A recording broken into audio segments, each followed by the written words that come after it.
How accommodating. Do you really think they believe we are who we say we are? Not a chance.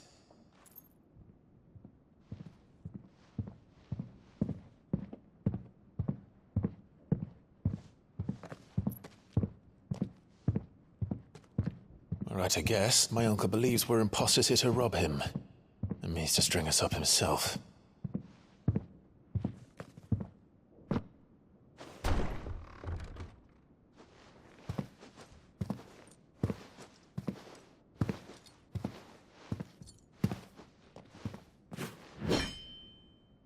Imagine my surprise when I was told my nephew had come to visit.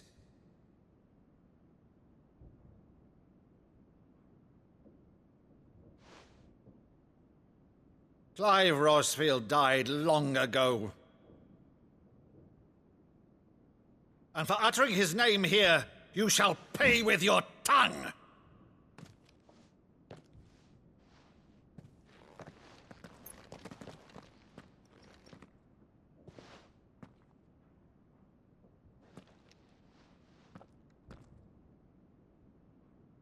You would mock me as well?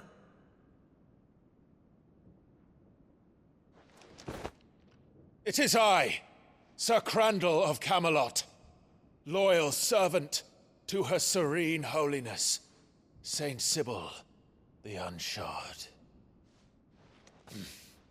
Meadow, thou vile sorcerer, for thy crimes against church and crown, I shall have thy head.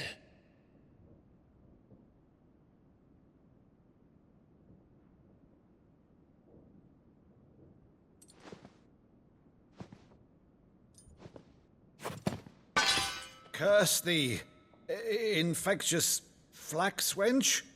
Even in death, must thou plague me still? Very well.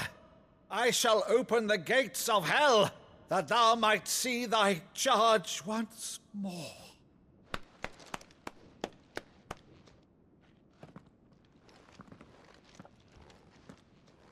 Bravo, Uncle. You're still the finest Meadow in the twins. Oh, Clive, my dear boy, it's really you.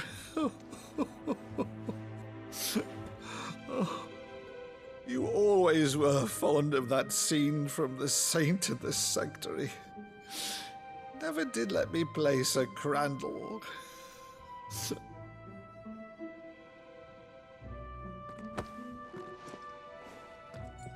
I have a favor to ask, Uncle Byron. Rutherford, inform the kitchens.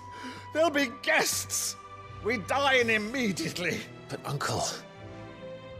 You can't very well regale me with the tale of your miraculous preservation on an empty stomach. Go on, sit.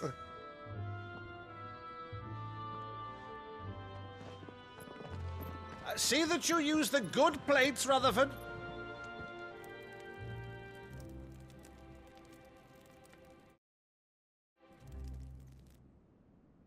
So you arrived late to one of her cullings, did you?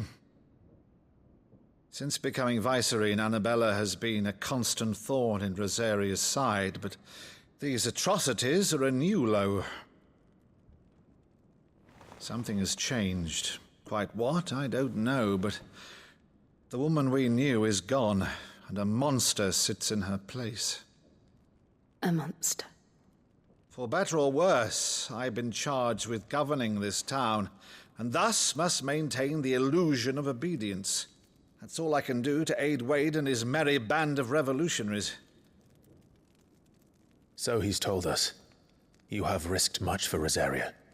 Our nation will be forever in your debt.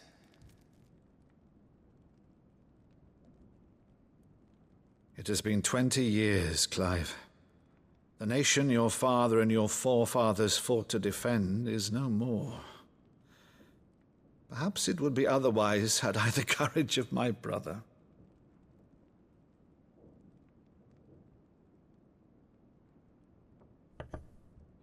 All right, if it's a ship you require, a ship you shall have.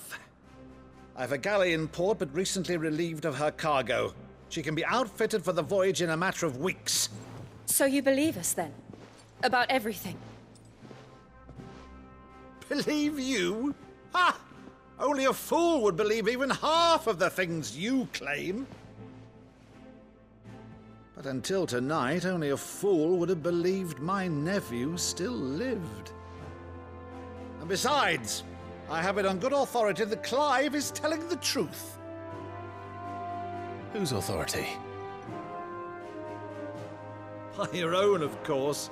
You've always been a terrible liar. Is that true? It's not untrue. I'd say no more about it, eh? It wouldn't do to linger on my nephew's greatest failing.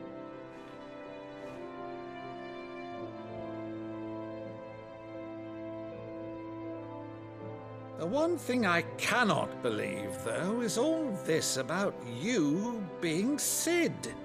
You were always such a good boy, but now you're quite the outlaw.